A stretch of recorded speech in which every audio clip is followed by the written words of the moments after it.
Donc si ici je vais dans Google, ne le faites pas, je vous montre juste. Si je tape Download Photoshop Actions, je tombe sur plein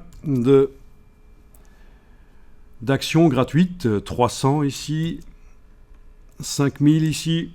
Ah oui, hein, c'est costaud, hein, etc. Bon, il y en a énormément. Bon, pour s'y retrouver, je peux passer à la partie images. Comme ça me montre directement les résultats. Donc je sais un peu plus à quoi m'attendre.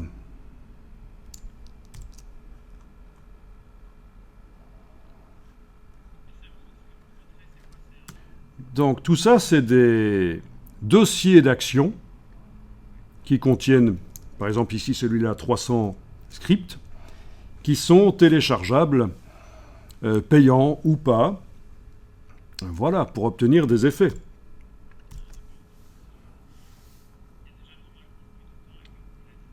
Donc il n'y a pas d'image dedans, c'est juste, il y a juste les actions. Ça indique à Photoshop ce qu'il doit aller chercher et ce qu'il doit ouvrir comme réglage éventuellement. Alors certains scripts complexes utilisent des photos qui sont livrées avec le script. Donc là, le script doit avoir accès à la photo, une texture par exemple. Il va l'ouvrir pour l'utiliser pendant qu'il s'exécute. Voilà.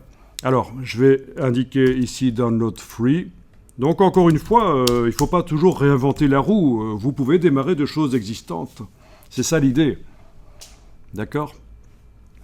Download Free. Et donc là, je tombe principalement sur forcément des scripts qui sont gratuits. Ok. Alors. Je vais essayer celui-là que je n'ai jamais testé, mais je vais voir un peu comment ça marche. Est-ce qu'il va falloir s'inscrire? Je ne sais pas. Pour pouvoir le télécharger, c'est toujours le problème.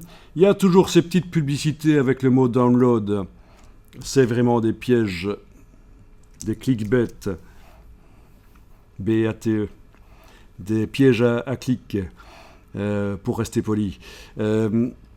Et donc, où est le... Bon, ben apparemment, voilà, c'est sous les scripts que c'est indiqué. Je vais utiliser celui-là, je vais télécharger celui-là. Des effets duotone, des effets bichrome qu'on dit en français. Bon, ben je suis toujours pas en train de le télécharger là. Je suis sur une page de téléchargement apparemment. Ça, c'est une publicité encore. Avec le mot télécharger, tiens, bizarre, hein. À croire qu'ils essayent de nous faire cliquer sur les pubs. Ok, finalement ici, Download Duotone Actions. Ok. Voilà, c'est un zip. Encore une fois, il vaut mieux avoir un bon antivirus installé. Je vais aller l'enregistrer dans le dossier ici. Mais ça, vous ne faites pas, je vous montre juste. Hein. Vous allez pouvoir tester après si vous voulez. Et bien sûr, c'est intéressant. On était donc dans l'exercice 6, défogage par accentuation inversée. Je vais le mettre là. Bien que ça n'a pas vraiment un rapport, mais vu que je suis en train de montrer ça pendant que, à la suite de l'exercice ici. Ok, donc, dans le dossier 6, j'en profite pour rappeler que c'est absolument essentiel d'arriver à bien naviguer rapidement dans ces dossiers et à s'y retrouver. Et je vais vous dire, moi j'ai travaillé sur plein d'ordinateurs différents dans ma vie et finalement c'est le Mac qui me convient le mieux pour ça. Mais chacun son truc. J'ai travaillé sur Windows, avant Windows sur DOS. J'ai travaillé sur Atari, sur Yamaha, des ordinateurs musicaux, sur EVS, des ordinateurs pour faire la retouche vidéo, c'est une marque liégeoise. Quoi d'autre plein d'autres trucs. Ah oui, sur Silicon Graphics aussi, enfin plein d'autres. Et je trouve que vraiment, il faut trouver la machine qui vous convient le mieux. C'est pas nécessairement le Mac, mais qui vous permet de naviguer rapidement et de ne pas perdre de temps à perdre des fichiers et à ne pas retrouver où ils sont, quoi. Donc j'en profite, fin de la parenthèse, pour indiquer que c'est vraiment essentiel. Ok, je vais double-cliquer sur ce truc. Voilà. Oui, parce que je suis sur un Mac. Pour des IP, c'est un double-clic. Hein. C'est pas le clic droit. Et voilà. Et on a un point ATN, Action. Et je vais essayer de l'amener dans Photoshop. Donc je retourne dans Photoshop. Ok. Bien. Je vais faire fichier version précédente sur ce document de la ville. Donc j'ai un document tout à fait basique avec un arrière-plan. Dans la palette des actions, je vais dans le menu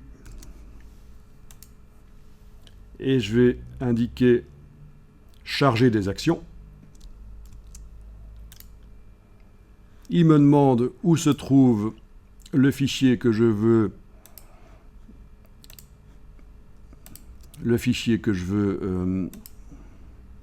charger. Okay.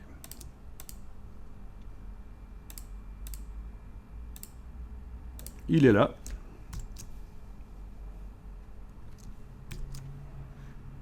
Ouvrir. Le voilà. Le dossier d'action est là. Ah tiens, ils ont même 4 versions de leur effet bichrome. Ben, je vais le lancer, simplement. Je sélectionne par exemple orange et bleu, ok. Je clique sur le bouton de lecture, le petit triangle, et voilà, c'est fait.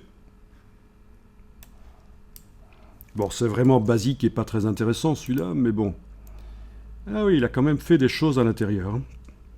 Avec des masques de fusion qui contiennent le paysage, et l'un d'eux est en version inversée.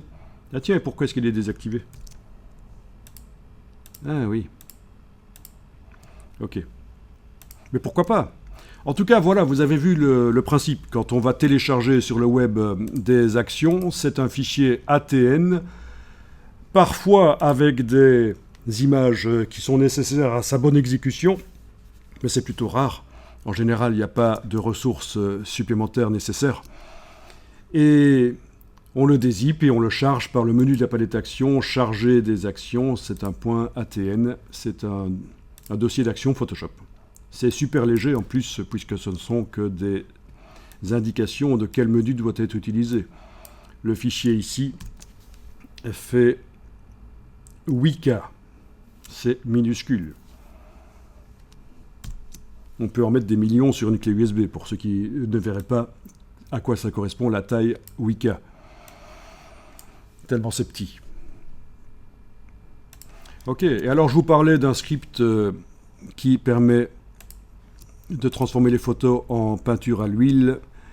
Il y en a, et le résultat n'est pas trop mal.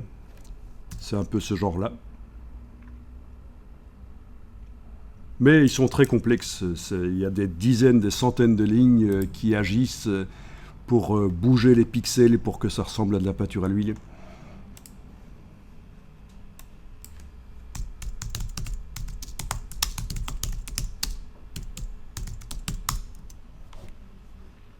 Ah voilà. J'ai juste tapé ici Photoshop. J'ai même pas tapé exactement Photoshop, c'est pas grave. Oil Painting Actions. Et si ça vous amuse, vous pourrez regarder ça. Il y a une petite vidéo de 24 minutes sur YouTube, faite par quelqu'un qui fait du boulot pas mal. Hein. Vous allez trouver sur YouTube plein de tutoriaux, de formateurs qui vous donnent des informations. Certaines sont gratuites. Là, il y a pas mal de vidéos gratuites sur cette chaîne, mais après, si on va aller plus loin, on peut aussi s'abonner et c'est payant. Je ne dis pas qu'il faut s'abonner à ça, moi je ne suis pas personnellement abonné. Mais en tout cas, il y a plein de formateurs qui vous donnent des choses gratuites et c'est intéressant parce que c'est chaque fois une approche différente. Chaque formateur a une approche différente. Il faut trouver les formateurs qui correspondent à ce que vous recherchez. Quoi qu'il en soit, lui parle justement de cette incroyable action pour faire de la peinture à l'huile dans Photoshop et le fichier fait 900 mégas en fait. Voilà. C'est monstrueux. C'est monstrueux. Donc, si ça vous amuse, vous pouvez aller voir cette monstruosité. Et peut-être commencer par la petite vidéo où il vous explique En anglais, j'ai oublié de le dire, mais c'est en anglais. Où il vous explique que, voilà, cette action incroyable.